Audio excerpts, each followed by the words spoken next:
Fahalomerabantsika tsirairay avindray tratra ity alady maraina fa raika ambin'ny folo ny volana May ity. Misaotra an'Andriamanitra isika fa mbola nomeny an'izao tombom-potoana izao indray ahafahantsika mandray ny fahasoavany. Aloha andierantsika ny amin'ny mofinainany io atao hivavakisika. Tompo-Andriamanitra io misaotra indrindra ray io fa mamelibelona amin'ny fananay ianao. Misaotra ihany koa izay miainy ankonana tsirairay avy eto.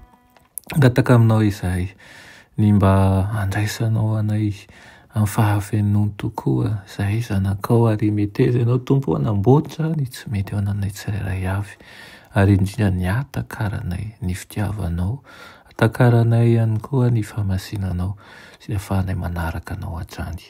Toy sy angatahana amin'ny anaran'i Jesosy. Amen. Raha teny mofinainantsika androany dia manao hoe takela-by mpanondro lalana sandoka.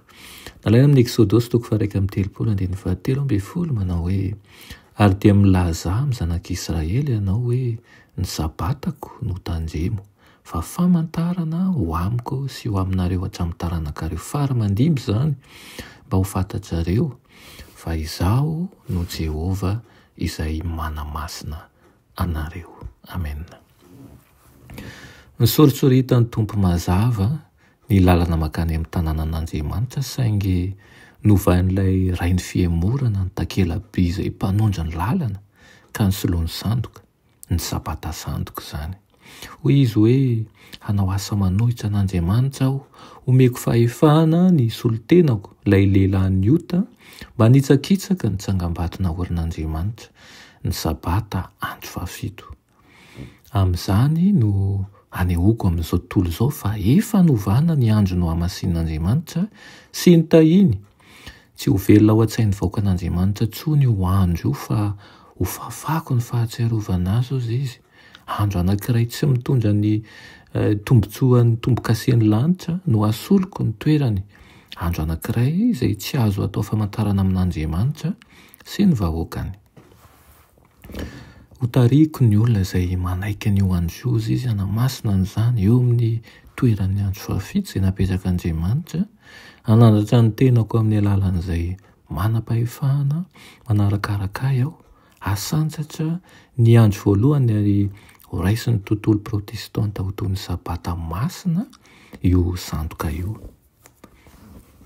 Amin'ny alalan'ny tsy fitandremana ny sabata izay nahorin'Andriamanitra no anehoako ny tsy fanajana ny lalàny.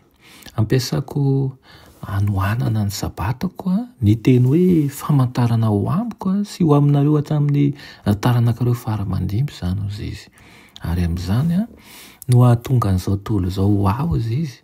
Izaho no hanapaka amin'ny tany, ho andrina an'izao tontolo izao, ho feheziko ny sinireo eo ambany fahefako ka anjara zavatra fanao tsinotsinona ny sabatan'i Jehova.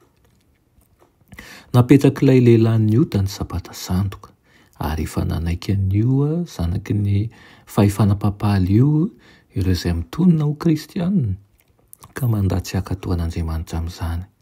Tahaka an'izany no hitarihan'ny Satana ny lehilahy sy ny vehivavy ho amin'ny lalana mifanohitra amin'izany makany amin'ilay tanàna fialofana. Ary ireo vahoaka maro be manaraka azy no maneho fa tsy Adama sy Eva irery no nanaiky ny tenin'ilay fahavalo fetsy. Navadika ilay fahavalo ny takela-by manondro lalana mba haneho ny lalan'ny tsy fankatoavana ho toy ny lalan'ny fahasambarana.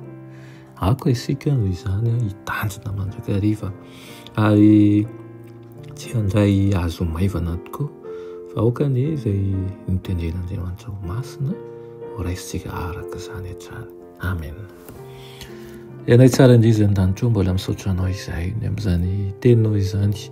Mangataka aminao indrindra izay ray io ny mba hitoeranao anatinay hampatsiahy mandrakariva ny asa arobidy an'ireo afatro ireo ary indrindra ny hahafahanay manaraka tokoa ny sitraponao amin'ny fahafenony. Anaran'i Jesosy. Amen.